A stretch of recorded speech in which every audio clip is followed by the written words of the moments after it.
And Andre's a little more flash and a little more charisma and talks a lot more than Anthony. Yeah. And he said, and they do get along, the brothers, but he said they're not exactly kindred spirits. He said there was, you know, a little bit of a few problems, I should say, when Andre made the Olympic team and his brother did not.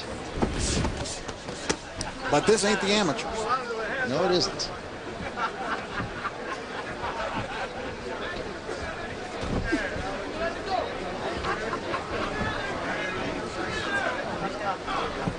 Kost just can't figure out a way to get in.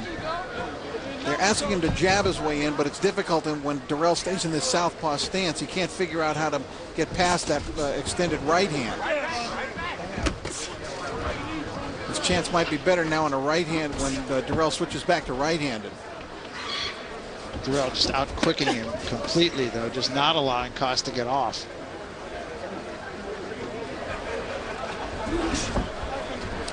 Feeling that both these kids, the Dirrell brothers, have for their grandfather is pretty amazing.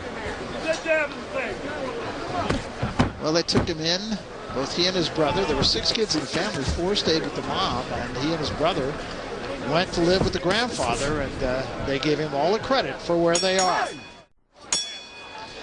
We welcome you back. We come now to round 4, a fight that has been dominated by Andre Dirrell. Kenny Kost just unable to do any business against the Olympic bronze medal winner. And I want to congratulate you on keeping your eyes so far on the action in the ring and not at ringside. Pretty good, huh? Yeah. Showing great discipline so far. There are distractions here. You know, I noticed more photographers here than for any fight we've done for a long time. That's right.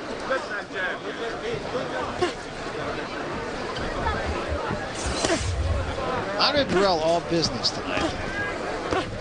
Look at that jab. Well, that's good. You know, I like to see him taking his professional career more professionally.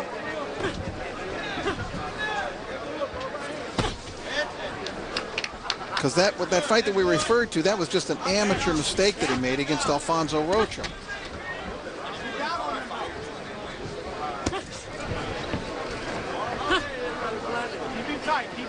Now, Kenny Kost has not had that one moment and trying to rush now at Dirrell. And that's not a good idea. And Dirrell just kind of waiting on him to do that.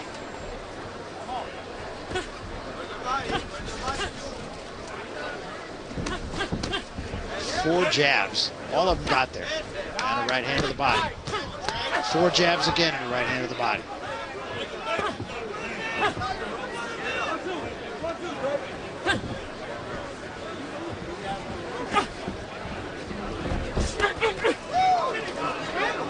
The problem for Kost is he's kind of a counterpuncher, and he you know, he even cops to that. But Dirrell, when he throws those flurries, it's kind of hard to counter him. Dirrell has been very sharp, scoring with a high percentage of punches.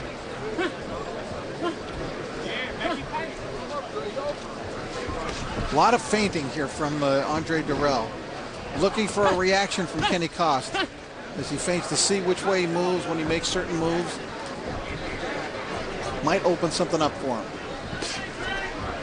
Kost just unable to do any business whatsoever. He's hardly throwing punches. He ducked into a left hand that time. This is certainly the most controlled I've seen Dirrell in the ring. I mean, you know, fighting more technically correct, fighting a more professional style. Yeah, I like the way he's throwing his punches. I mean, he has not made any of those mistakes that we talked about earlier, and he talked about with us today. I like Andre's jab. I'd like to see more of it. It's pretty long when he throws it out there, and it certainly is quick, and it has some sting to it. It does. It's a strong jab. And again, Dirrell is just outworking Kost. It's just that simple.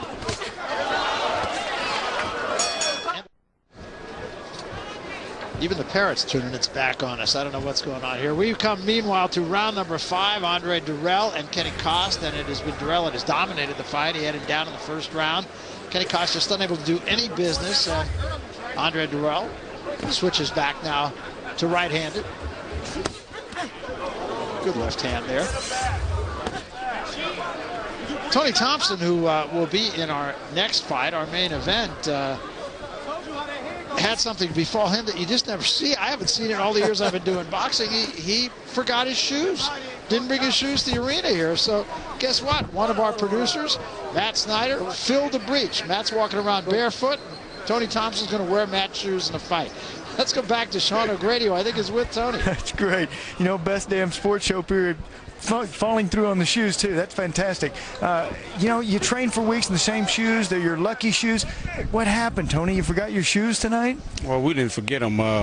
Somebody actually cuffed them. I think you have to need to hang out with a better class of people. You think he came from the other camp? It might be a little shenanigans in. You never can tell. But the shoes ain't going to do the fighting. I'm going to do the fighting. That's right. That's it. I like that. He's got a lot of heart.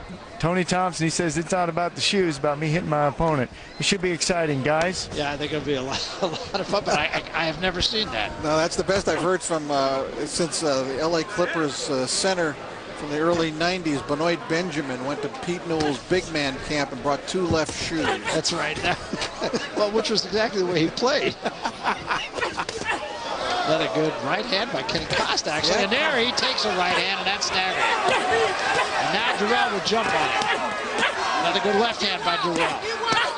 Kost is trying to stay alive. He almost dropped right there. Dr. James King watching the action closely. If Kost catches a few more, he might step in. Kost cannot extricate himself here. And finally, he holds on. Let's see if Dirrell can keep it up now. He expended a lot of energy there. He'd fought, I would say, what I would call an economical fight to this point, Barry, in terms of his punches. But he really exploded there with that flurry. Right hand and left behind it. That drives Kost back into the ropes. You see that what happened, though, when Dirrell was throwing and launching that arsenal, he did get caught again by Kost, forcing him to posture a little and pose in the ring. But nonetheless, sometimes when he begins those flurries, he leaves himself vulnerable to punches.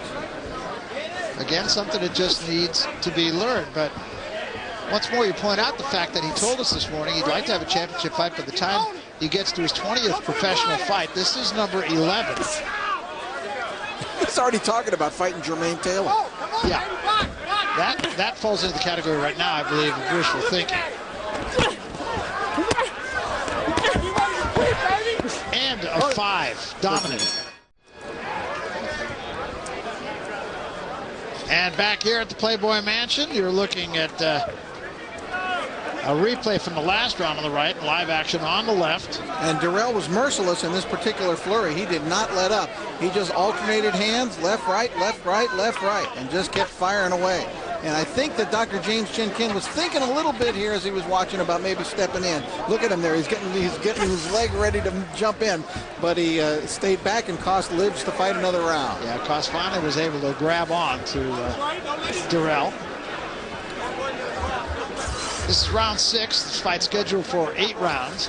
Dirrell, by the way, has scored 7 KOs in his 10 fights. So he's gotten most of his fighters out of there within the distance, and I'm sure he'd like to do that here tonight. Saw your score a moment ago, and it is a shutout. And the reason that it's even more lopsided than it should be if you start counting rounds, the first round, because of the knockdown, a 10-8 round. And I scored this last round 10-8 as well, Barry, basically because I believe that in judging, you should factor in when a guy wins a round big. You shouldn't have to necessarily win with a knockdown around to get a 10-8 round. If you win a round really, really big, as Dirrell did there, I think you should get credit for it and be scored 10-8, rather than just barely shading a guy with a few extra jabs and getting the same kind of a score, a 10-9 round. Dirrell kind of shaking that left hand as though he maybe hurt it a little bit, but he did throw a jab with it just a second ago. The only time he was really bothered in the fight was when he caught the head of Kost on his teeth. Yeah.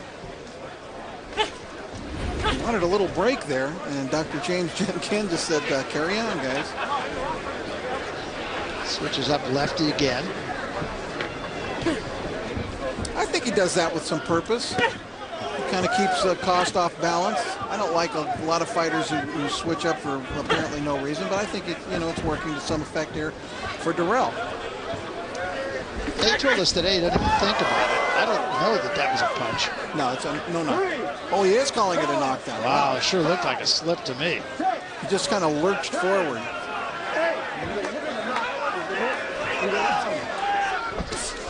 And there was a good left hand slipped in by Dirrell. I don't think Kost was hurt by that.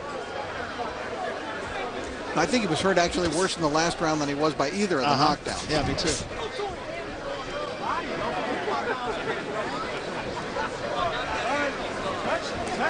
Dirrell looking for an opening, just kind of keeps pawing